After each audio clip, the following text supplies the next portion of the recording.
직선, 반직선, 선분에 대해서 배워볼게요.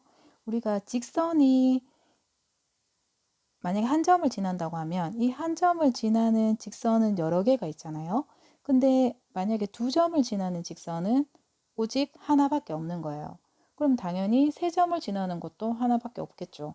그러면 우리가 직선을 무조건 하나로 결정하려면 어떤 점을 지나야 된다? 두 점을 지나야 한다. 최소. 이 두 점을 지나는 직선은 무조건 오직 하나뿐이다.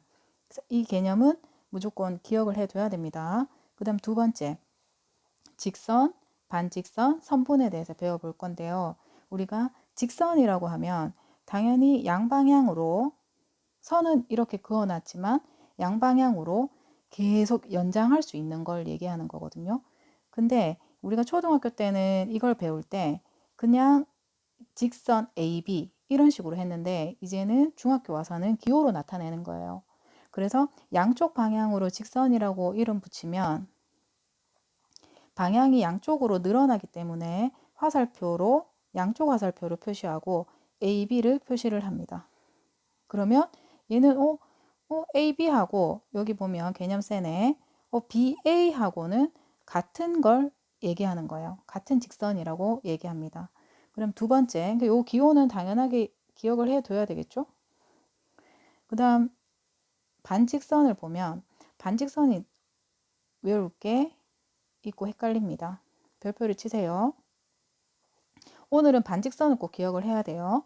반직선은 뭐냐면 이 직선을 자르는 거예요. 이쪽에서 이렇게 잘라서 이쪽으로 가든 아니면 여기를 잘라서 이쪽으로 가든 반직선, 직선의 반틈이라는 얘기잖아요. 그래서 방향이 한 방향으로 가는 거예요.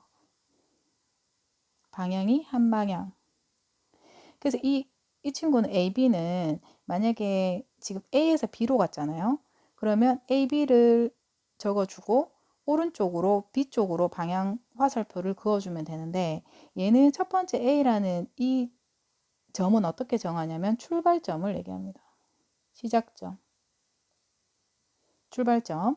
그리고 이 오른쪽으로 가는 거는 방향을 얘기하는 거예요. 첫 번째는 무조건 반직선은 출발점이 어디서부터 시작했는지 봐야 되고 두 번째는 왼쪽으로 가는지 오른쪽으로 가는지 방향을 체크를 해야 되는 거예요. 그래서 반직선 한번 볼게요. A에서 B로 가는 거야. 예를 들어서 A하고 B. 근데 여기 A는 출발점이잖아요. A에서 B로 B 방향으로 가네. 그럼 이렇게 가는 거죠. 근데 이거를 볼게요. 얘는 출발점이 B네. 그러면 이 B에서 A 방향이니까 이쪽으로 가는 거예요. 그러면 얘들 둘이는 같은 반직선이 아니에요. 그래서 다르다는 표시를 하는 겁니다. 얘들 둘이는 다른 반직선이 되는 거죠. 이게 는은 같은데 는에서 이걸 그으면 다르다는 의미잖아요. 그 다음 선분. 선분은 방향이 없어요. 이 친구는 길이가 정해져 있는 게 선분이에요. 우리가 도형 얘기할 때 선분 AB, 변 AB 이렇게 했잖아요. 그래서 선분은 꼭지점하고 꼭지점을 이은 이 선. 그래서 선분에는 화살표가 없고 그냥 선을 그어주면 돼요. 그래서 이 기호도 기억을 해둡니다.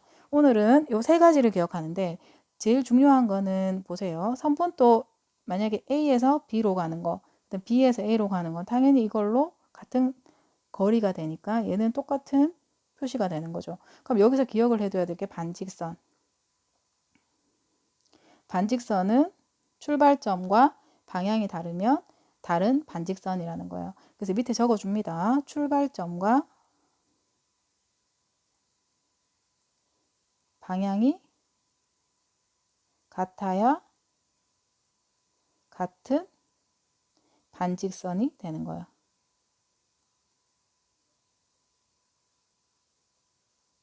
출발점 첫 번째 체크할 거, 두 번째 방향. 굉장히 중요합니다. 그럼 여기서 봅시다. 예제 2번 A에서 B로 가는 거죠. 그러면 A는 출발점이 되는 거고 그럼 A는 여기 출발점, B는 방향으로 가는 거예요. 그럼 얘하고 똑같은 걸 한번 찾아봅시다. 1번은 선분이니까 안 되죠. 2번은 직선이니까 안 되고 반직선이니까 반직선을 찾아줍니다. 그럼 요 세 개거든요. 근데 출발점이 A에서 시작되는 거는 EI 밖에 없죠. 그래서 답은 3번이 되는 거예요. 근데 EI가 되는 이유가 A에서 C 방향이 어차피 A에서 B 방향하고 같으니까 같은 반직선이 되는 거죠.